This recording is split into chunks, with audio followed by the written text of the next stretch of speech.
శాసన మండలి మాజీ డిప్యూటీ చైర్మన్ సతీష్ కుమార్ రెడ్డి ప్రసంగంపై మంత్రి సోమిరెడ్డి చంద్రమోహన్ రెడ్డి అసహనం వ్యక్తం చేశారు. డిప్యూటీ చైర్మన్ గా విధులు నిర్వహించి ఇలా మాట్లాడడం ఏంటంటూ మంత్రి ప్రశ్నించారు. దీంతో సతీష్ వెంటనే తన ప్రసంగాన్ని మధ్యలోనే ఆపేశారు. టీడీపీ జిల్లా అధ్యక్షుడు ఆర్ శ్రీనివాసరెడ్డి వాసు అధ్యక్షత శుక్రవారం నిర్వహించిన సమావేశానికి మంత్రులు సోమిరెడ్డి, ఆదినారాయణ రెడ్డి, రాజ్యసభ సభ్యుడు సీఎం రమేష్ హాజరయ్యారు. ఈ సందర్భంగా సతీష్ మాట్లాడారు. ఓ ఉద్యోగి 60 సంవత్సరాలు విధులు నిర్వహించగా పింఛన్ సౌకర్యం కల్పిస్తారని, అదే వృద్ధులకు మాత్రం 65 సంవత్సరాలు ఉంటేనే పింఛన్ ఇవ్వడం సరికాదన్నారు. కావున వారి వయో పరిమితి తగ్గించాలని సూచించారు. రైతులకు సబ్సిడీ నేరుగా అందించాలని, అలా కాకుండా బాకీలో జమ చేసుకోవడం తగదన్నారు. తీవ్ర ఇబ్బందులు ఎదుర్కొంటున్నారని సమావేశం దృష్టికి తెచ్చారు. మంత్రి సోమిరెడ్డి కల్పించుకుని డిప్యూటీ చైర్మన్ గా ఉండి ఇలా మాట్లాడడం తగదన్నారు. ఏదైనా సూచనలు ఉంటే తమ దృష్టికి తీసుకురావాలన్నారు.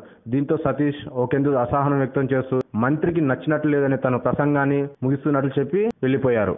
For more videos, please subscribe our channel.